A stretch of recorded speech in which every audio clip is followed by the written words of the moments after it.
اعوذ باللہ من الشیطان الرجیم بسم اللہ الرحمن الرحیم۔ آج ہم سورۃ البقرہ کی آیت نمبر 51 کا مطالعہ کریں گے۔ اس سے پہلے ذکر چلا آ رہا ہے بنی اسرائیل کی تاریخ کا، اور جس کے بارے میں ہم نے بات کی تھی کہ قرآن میں بنیادی طور پر جو پچھلی اقوام کی داستانیں آئی ہیں اس کا بنیادی مقصد یہ ہے کہ ہم اس سے نصیحت اور عبرت حاصل کریں۔ اسی طرح جو بنی اسرائیل کی داستان ہے اس کا بنیادی نقطہ تو یہ ہے کہ جب بنی اسرائیل نے اللہ کے احکام کے مطابق اپنی زندگی کو استوار کیا تو ان کو عروج حاصل ہوا اور اقوام عالم میں فضیلت حاصل ہوئی، لیکن جیسے ہی انہوں نے اللہ کی رہنمائی کو پس پش ڈال دیا، چھوڑ دیا، تو ذلت اور مسکنت جو تھی وہ ان کا مقدر بن گئی۔ اسی تناظر میں قرآن مجید میں بنی اسرائیل کی تاریخ کے مختلف واقعات آئے ہیں۔ پچھلی آیت میں اس بات کا ذکر آیا تھا کہ جب حضرت موسیٰ علیہ السلام بنی اسرائیل کو فرعون اور اس کی قوم سے نجات دلا کر ایک سمندر کو پار کروا کر لے آئے تھے، اور اس سمندر میں جو فرعون کے لوگ تھے ان کو غرق کر دیا گیا تھا، اور یہ سارا منظر بنی اسرائیل کے آنکھوں کے سامنے ہوا تھا۔ حضرت موسیٰ علیہ السلام بنی اسرائیل کو کس رستے سے لے کے کہاں آئے تھے اس کے بارے میں جو آرکیالوجسٹ ہیں ان کے ہاں اتفاق رائے نہیں ہے، تاہم مختلف آراء ایگزسٹ کرتی ہیں۔ یہ جو نقشہ ہم دیکھ رہے ہیں اس میں سب سے بائیں طرف جو ہے وہ مصر دکھائی دے رہا ہے، اور مصر وہ جگہ تھی کہ جہاں پہ فرعونوں کی غلامی میں بنی اسرائیل اپنی زندگی بسر کر رہے تھے۔ اس نقشے کے سب سے دائیں جانب دیکھیں تو سعودی عرب ہے، اس کے اوپر جارڈن ہے، اور یہ سعودی عرب اور مصر کے درمیان جو ایک جزیرہ نما ہے یہ ہے جزیرہ نما صحرائے سینا یا سائنائی پیننسیولا، اور ٹاپ پہ ہمیں اسرائیل نظر آ رہا ہے، اور اس سے اوپر جو ہے میڈیٹرینین سی ہے، باٹم کے اوپر جو ہے وہ ریڈ سی ہے، اور یہ جو جزیرہ نما سینا ہے اس کے ایک طرف گلف آف سویز ہے اور دوسری طرف گلف آف عقبہ ہے۔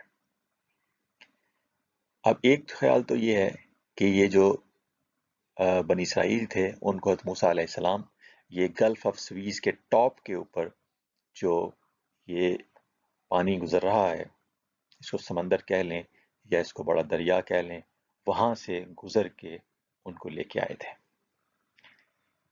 ایک خیال یہ تھا کہ یہ گلف آف سویز کے ساتھ ساتھ کنارے کنارے لے کے یہ جو گرین لائن نظر آ رہی ہے یہاں سے لے کے، اور پھر جو ریڈ سی اور گلف آف عقبہ کا نیچے باٹم میں چھوٹا سا ایک جگہ ہے وہاں سے ان کو لے کے وہ سعودی عربیہ میں جو آج کا سعودی عربیہ ہے وہاں پہ ایک ماؤنٹ سینائی ہے وہاں پہ لے گئے تھے۔ تو کچھ لوگوں کا خیال ہے کہ جو ماؤنٹ سینائی ہے وہ یہ گلف آف عقبہ اور گلف آف سویز کے درمیان ہے، اور کچھ لوگوں کا خیال یہ ہے کہ یہ جو سعودی عربیہ موجودہ ہے وہاں پہ یہ گلف یہ جو ہے ماؤنٹ آف سینائی یہ وہاں پہ ہے۔ تو یہ جو گلف آف عقبہ ہے اس کے تھرو پار کر کے آگے لے کے آئے تھے، یہ ایک رائے ہے۔ تو بہرحال مختلف آراء ہیں۔ اس نقشے میں بائیں طرف جو اگر ہم ایک دیکھیں ایک نقشہ نظر آ رہا ہے تو وہاں پہ ہمیں کچھ جو چیزیں ہیں وہ ریڈ میں نظر آ رہی ہیں، اور کچھ چیزیں جو ہیں وہ بلو یا یلوش رنگ میں نظر آ رہی ہیں۔ ریڈ کا مطلب یہ ہے کہ وہاں پانی زیادہ گہرا نہیں ہے، کم گہرا ہے، اور جوں یہ کلر جو ہے وہ ریڈ سے یلو اور یلو سے پھر زیادہ بلو ہوتا جاتا ہے تو وہاں گہرائی پانی کی پڑتی جاتی ہے۔ تو یہاں سے ہم اندازہ لگا سکتے ہیں کہ وہ پاسبل جگہ کہاں ہو سکتی ہے جہاں سے حضرت موسیٰ علیہ السلام جو بنی اسرائیل کو وہاں سے پار کروا کے لے کے گئے ہوں گے۔ تو پہلے مرحلے میں حضرت موسیٰ علیہ السلام بنی اسرائیل کو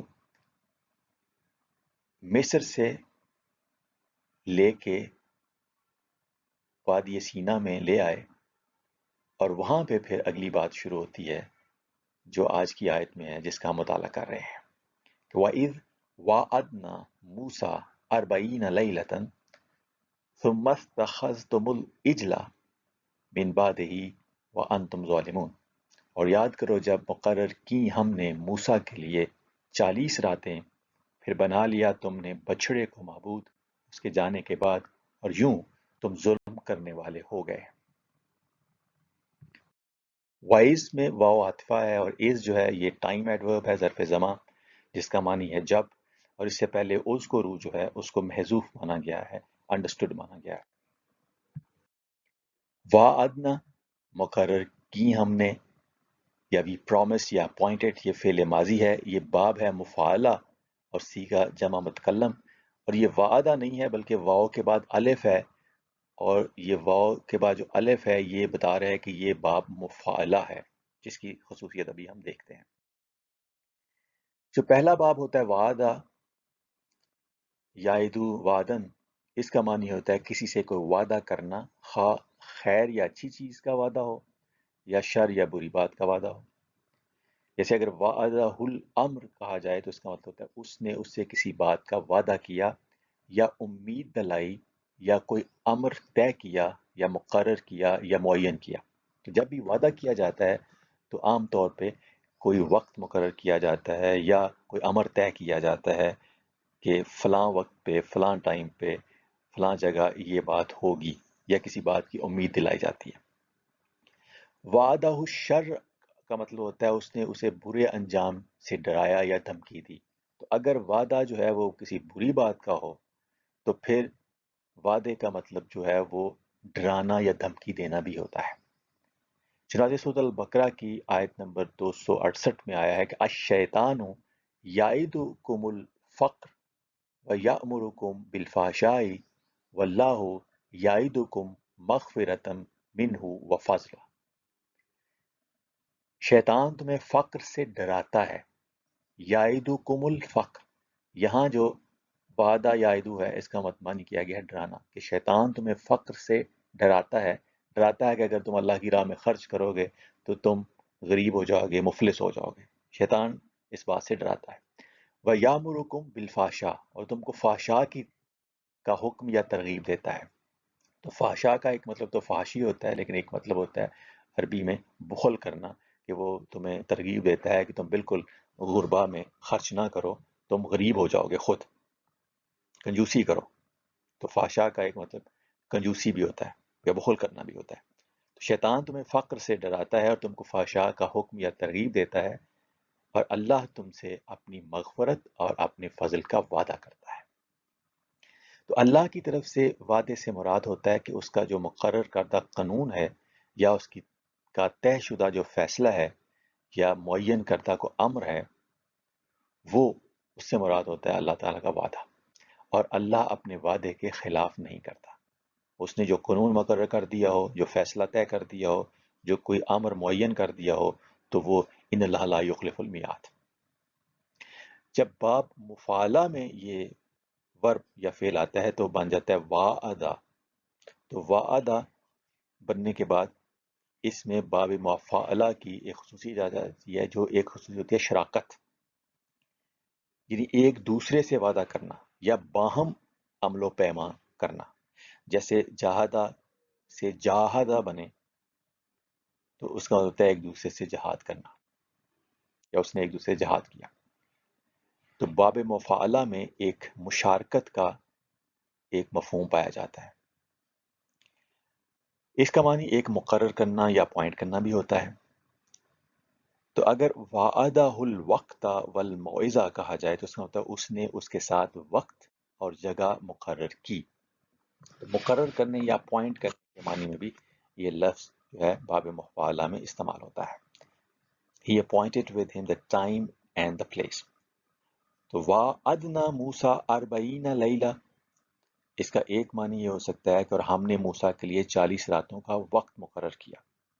اور اگر اس میں مشارکت کے معنی جو ہیں باب مفعلہ کی وجہ سے وہ لینے پاؤں تو پھر اس میں یہ انڈرسٹوڈ ہوگا کہ موسیٰ نے اسے قبول کیا اور اس کا اتباع کیا۔ تو یعنی یہ بائی لیٹرل ایک معاہدہ بن جاتا ہے کہ اللہ تعالیٰ نے وقت مقرر کیا اور موسیٰ نے اس کو قبول کر لیا، ایکسیپٹ کیا، اور اس کو پھر پیروی کی، اس وعدے کے مطابق عمل بھی کر لیا، اور وہاں وہ اتنی راتوں کے لیے جانے پہ راضی ہو گئے، ایگری کر لیا انہوں نے۔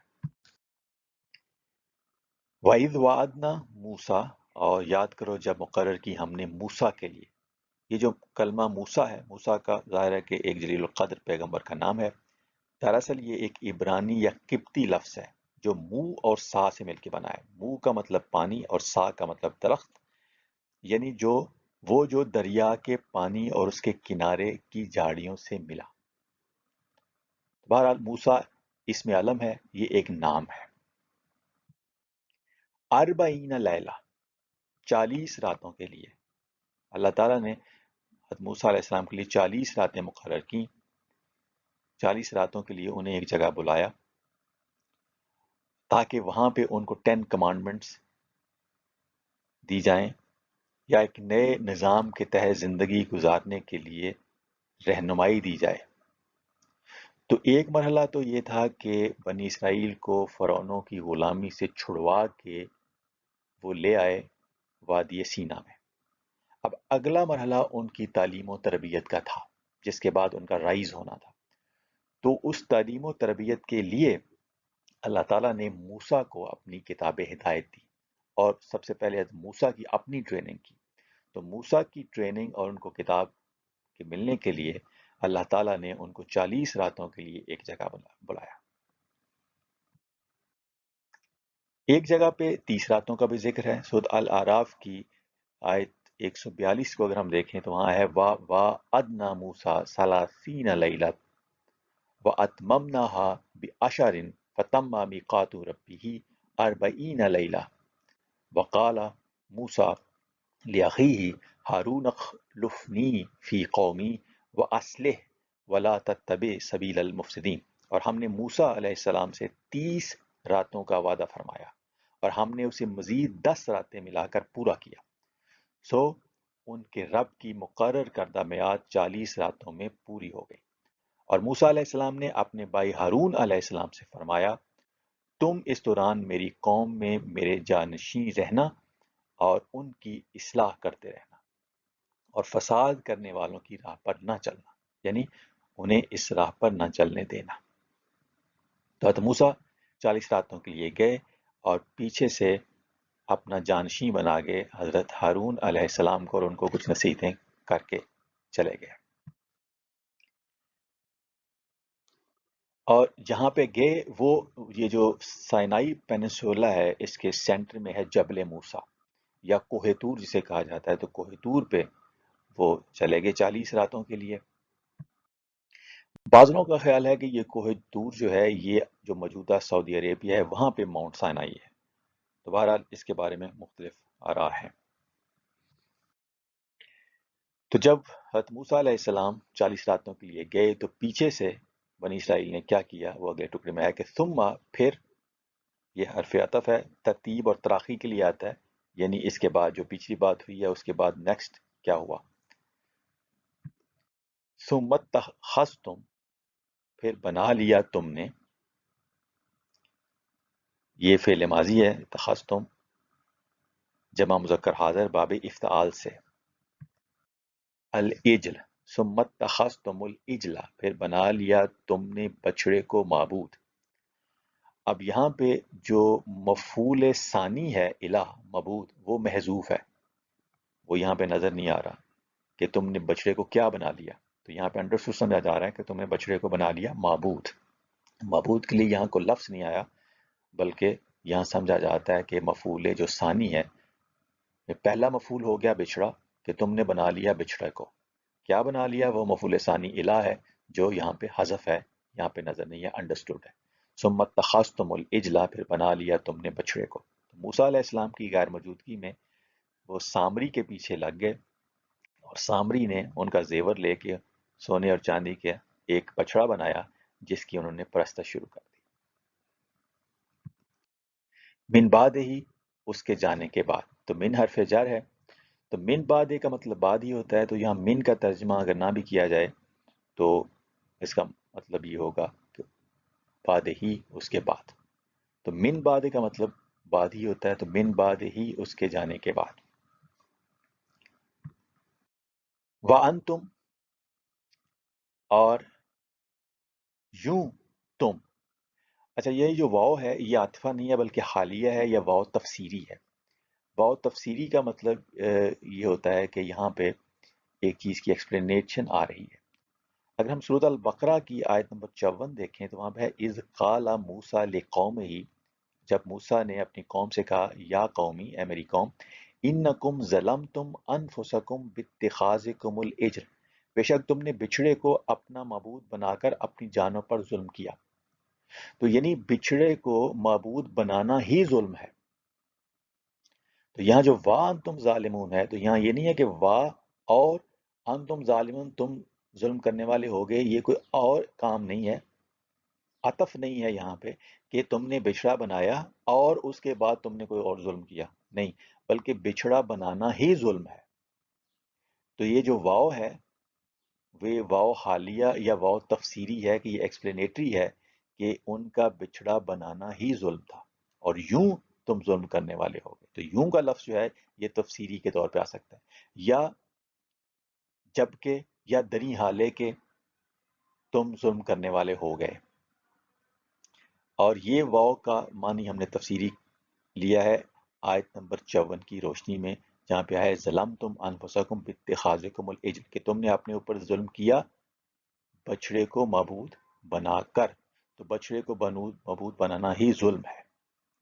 تو ثم اتخذتم العجل من بعدہ وانتم ظالمون، پھر بنا لیا تم نے بچھڑے کو معبود اس کے جانے کے بعد اور یوں تم ظلم کرنے والے ہو گئے، یعنی تمہارا اس کو معبود بنانا ہی ظلم تھا. تو ظالمون جو ہے یہ اسم الفاعل ہے، ظالمون اس کی جمع مذکر سالم ہے اور مرفوع حالت میں ہے ظلم کرنے والے. ظلم کا لفظ جو ہے بڑا اہم ہے، تو اس کے معنی دیکھتے ہیں. ظلم کا بنیادی مطلب ہوتا ہے کسی چیز کو اس کے صحیح یا مخصوص مقام پر نہ رکھنا یا صحیح یا مخصوص وقت پر نہ کرنا، خواہ کمی یا زیادتی کر کے. یعنی اگر کوئی چیز اس کا حق یہ بنتا ہے کہ وہ کسی ایک کے پاس ہو جس کی کہ وہ ہے، اس کے پاس ہونے کی بجائے کسی دوسرے کے پاس وہ چلی جائے چھین کے یا حق تلفی سے، تو یہ بھی ظلم ہے. ایک شخص کو جس مقام پہ ہونا چاہیے وہ اس مقام سے اوپر ہو تب بھی ظلم ہے، اس مقام سے نیچے ہو تب بھی ظلم ہے. کسی بت کو اس کے مقام سے اٹھا کے الوہیت کا درجہ دے دیا جائے یہ بھی ظلم ہے. کسی بلند و مرتبہ ہستی کو کے مقام کو گرا دیا جائے یہ بھی ظلم ہے. تو کوئی بھی چیز یا کوئی بھی شخص اس کو صحیح وقت اور صحیح مقام نہ دیا جائے، اس میں کمی یا زیادتی کی جائے تو یہ ظلم ہے. یہ بنیادی معنی ہے ظلم کا. تو ظالم الارض کا مطلب ہوتا ہے اس نے زمین کو ایسے مقام سے کھودا جہاں سے نہیں کھودنا چاہیے تھا، یعنی جس مقام پہ جو کام کرنا چاہیے تھا اس پہ نہیں کیا، تو یہاں بھی ظلم کا لفظ آ گیا. اور ایسی زمین کو کہتے ہیں یہ مظلومہ زمین ہے کہ جس کو وہاں سے کھودا گیا جہاں کھودنا نہیں چاہیے تھا. ظلمت السقا یا ظلمت اللبن، اس کا مطلب ہوتا ہے میں نے مشکیزے میں دہی بننے کے لیے دودھ رکھا مگر دہی بننے سے پہلے ہی پی لیا، یعنی جس وقت پہ اس کو پینا چاہیے تھا اس وقت نہیں پیا، تو وقت جو اس کا صحیح تھا اس سے پہلے ایک کام کر لیا، تو وہ بھی اس کو بھی ظلم کہا گیا اور ایسے دودھ کو ظلیم کہا گیا. اسی طرح ظلم کا ایک معنی اللہ کی مقرر کردہ حدود سے تجاوز کرنا بھی ہوتا ہے، یعنی جہاں جن حدود کے اندر رہنا چاہیے، جس مقام کے اندر اس مقام سے بندہ تجاوز کر کے آگے چلا جائے تو یہ بھی ظلم ہے. قانون شکنی کرنا کہ قانون کی پابندی میں آپ کو جن حدود کے اندر رہنا چاہیے اس سے آپ باہر نکل جائیں تو یہ بھی ظلم ہے. کسی پر زیادتی کرنا یعنی آپ کی ایک حد ہے اس سے آگے آپ کو نہیں جانا چاہیے، اس پہ آپ چاہتے ہیں تو یہ بھی ایک ظلم ہے. ناانصافی کرنا یا بدسلوکی کرنا. ظالم البحر کا مطلب ہے دریا کناروں سے بہہ گیا، تو پانی کناروں سے اندر رہنا چاہیے، اگر باہر نکل جاتا ہے تو یہ بھی ایک ظلم ہے. اس طریقے سے ظلم کا لفظ جو ہے وہ نقص کے معنی میں بھی آتا ہے کہ کسی کا نقصان کرنا یہ بھی ظلم ہے. کسی کا حق مارنا یا حق میں کمی کرنا یا حق تلفی کرنا، اس کے لیے کہا جاتا ہے ظالمہ حقہ، اس نے اس کا حق جو ہے وہ مار دیا. انسانوں کے حقوق و واجبات ادا نہ کرنا یا ان میں کمی کرنا یہ بھی ظلم. کسی پر اس کی طاقت سے زیادہ بوجھ ڈال دینا یہ بھی ظلم، صحیح رستے سے ہٹ جانا یا غلط روش اختیار کرنا یہ بھی ظلم، ظالمات طریق، کسی چیز یا کام سے باز رکھنے کے لیے بھی ظلم کا لفظ آتا ہے۔ اگر کہا جائے ما ظلم کا ان تفعل، اس کا مطلب ہوتا ہے what has prevented thy doing، تمہیں کام کرنے سے کس چیز نے باز رکھا ہے۔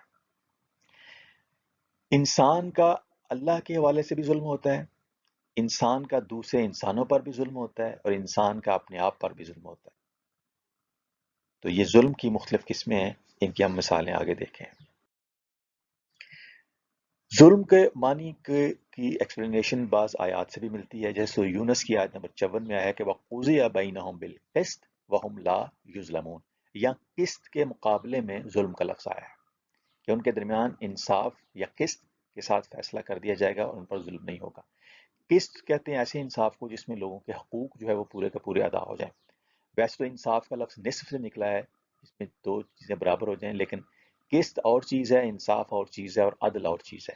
قسط کا لفظ بنیادی طور پہ وہاں پہ آتا ہے جہاں حقوق کی ادائیگی جو ہے وہ پوری کی پوری ہو گیا کر دی جائے، تو وہ اور کسی کے ساتھ زیادتی نہ ہو، یعنی ظلم کے مقابلے میں قسط ہے۔ اس طرح سورۃ النحل کی آیت میں بھی آیا ہے، 111 نمبر آیت میں وَتُوَفَّى كُلُّ نَفْسٍ مَا عَمِلَتْ وَهُمْ لَا يُظْلَمُونَ، اور ہر جان کو جو کچھ اس نے کیا ہوگا اس کا پورا پورا بدلہ دیا جائے گا، ان پر کوئی ظلم نہ ہوگا۔ یعنی کسی کا جو پورا پورا حق ہے یا پورا پورا بدلہ ہے اس کو دے دیا جائے تو وہ پھر ظلم نہیں ہوتا۔ ظلم کا الٹ ہے کسی کو اس کے عمل کا پورا پورا بدلہ دے دینا۔ سورۃ الروم کی آیت 29 میں اپنے جذبات کا اتباع کرنا بغیر علم کے، اس کو بھی ظلم کہا گیا ہے کہ بل اتبع الذین ظلموا اہواءہم بغیر علم، بلکہ جن لوگوں نے ظلم کیا ہے وہ بغیر علم و ہدایت کے اپنی نفسانی خواہشات کی پیروی کرتے ہیں۔ تو انسان اللہ تعالیٰ کی رہنمائی اور علم کو چھوڑ کے اگر جذبات کا اتباع کرنا لگ جائے تو یہ بھی ظلم کے زمرے میں آ جاتا ہے۔ سورۃ البقرہ کی آیت نمبر 229 میں ہے کہ وَمَن يَتَعَدَّى حُدُودَ اللَّهِ فَأُولَٰئِكَ هُمُ الظَّالِمُونَ، جو لوگ اللہ کی حدود سے تجاوز کرتے ہیں سب وہی ظالم ہیں۔ تو اللہ کی حدود سے تجاوز کرنا بھی ظلم ہے۔ سورۃ الطلاق کی پہلی آیت میں ہے وَمَن يَتَعَدَّى حُدُودَ اللَّهِ فَقَدْ ظَلَمَ نَفْسَهُ، اور جو شخص اللہ کی حدود سے تجاوز کرے تو بے شک اس نے اپنی جان پر ظلم کیا ہے۔ سورۃ المائدہ کی آیت نمبر 45 میں ہے کہ وَمَن لَمْ يَحْكُمْ بِمَا أَنزَلَ اللَّهُ فَأُولَٰئِكَ هُمُ الظَّالِمُونَ، اور جو شخص اللہ کی نازل کردہ حکم کے مطابق یا نازل کردہ کتاب کے مطابق فیصلہ یا حکومت نہ کرے سو وہی لوگ ظالم ہیں۔ تو ظالم کی ایک ڈیفینیشن یہ ہوگی کہ اللہ کے احکامات یا اللہ کی نازل کردہ کتاب کے مطابق فیصلے نہ کرنا یا حکومت نہ کرنا۔ اور سورۃ البقرہ کی آیت نمبر 54 میں ہے وَالْكَافِرُونَ هُمُ الظَّالِمُونَ، کہ کافر ہی ظالم ہے، کہ جس بات کا ان کو اقرار کرنا چاہیے، ماننا چاہیے، اگر وہ نہیں مانتے، ایک حق ہے، حق بات ہے، حقیقت ہے، تو حقیقت سے انکار کرنے والے جو ہوتے ہیں وہ بھی ظلم کر رہے ہوتے ہیں۔ اللہ کے حوالے سے ظلم کی ایک مثال ہے شرک، اس کے بارے میں کہا گیا سورۃ لقمان کی آیت نمبر 13 میں کہ ان الشرک لظلم عظیم، بے شک شرک بہت ہی بڑا ظلم ہے، کیونکہ ہم شرک میں کسی ہستی کو یا کسی بت کو کا مقام جو اصلی ہے اس سے اٹھا کے اس کو اللہ تعالیٰ کی جو برابر کھڑا کرتے ہیں، تو ایسا کرنا جو ہے یہ ظلم کی سب سے بڑی جو ہے وہ مثال ہے۔ اس طریقے سے سورۃ الزمر کی آیت نمبر 32 میں کہا گیا کہ اس شخص سے بڑھ کر ظالم کون ہے جو اللہ پر جھوٹ باندھے، تو اللہ کے بارے میں جھوٹ باندھنا اور سچ کو جھٹلانا یہ بھی ظلم ہے۔ انسانوں کے ساتھ ظلم کی مثال سورۃ شورا کی آیت نمبر 42 میں دی گئی ہے، اور اسی طرح سورۃ الاسراء کی آیت نمبر 33 میں انسانوں کے اوپر ظلم کی مثال دی گئی ہے، اور جو ناحق طور پہ اگر قتل کر دیا جائے تو وہ بیچارہ مظلوم ہوتا ہے۔ اپنے آپ پہ ظلم کی مثال جو ہے وہ سورۃ القصص کی آیت نمبر 16 میں ہے، جہاں کہا گیا موسیٰ علیہ السلام کے حوالے سے کہ قال ربی انی ظلمت نفسی، موسیٰ علیہ السلام نے کہا کہ اے میرے رب بے شک میں نے اپنی جان پر ظلم کیا، اپنے آپ پہ ظلم کیا۔ اس طرح سورۃ الاعراف کی آیت نمبر 23 میں الفاظ ہیں قال، ان دونوں نے عرض کیا ربنا ظلمنا انفسنا، اے ہمارے رب ہم نے اپنی جانوں پر ظلم کیا۔ تو انسان اپنے آپ پر بھی ظلم کرتا ہے۔ آج ہم نے سورۃ البقرہ کی آیت نمبر 51 کا مطالعہ کیا۔ اس میں بنی اسرائیل کی جو داستان ہے جو قرآن مجید میں آئی ہے، اس میں ایک اہم مرحلے کا ذکر ہوا، جس میں مصر سے باہر نکلنے کے بعد جب وادی سینا میں موسیٰ علیہ السلام بنی اسرائیل کو لے آئے، تو وہاں سے پھر وہ 40 راتوں کے لیے کوہ طور پر گئے، تاکہ وہ ہدایت حاصل کر سکیں کہ جس کے تحت وہ بنی اسرائیل کی تربیت کریں۔ لیکن ان کی غیر موجودگی میں بنی اسرائیل نے ایک سونے چاندی کا بچھڑا سامری سے بنوا کر اس کی پرستش شروع کر دی، اور ایسا کرنا ایک ظالمانہ فعل تھا۔ وَمَا عَلَيْنَا إِلَّا الْبَلَاغُ الْمُبِينُ۔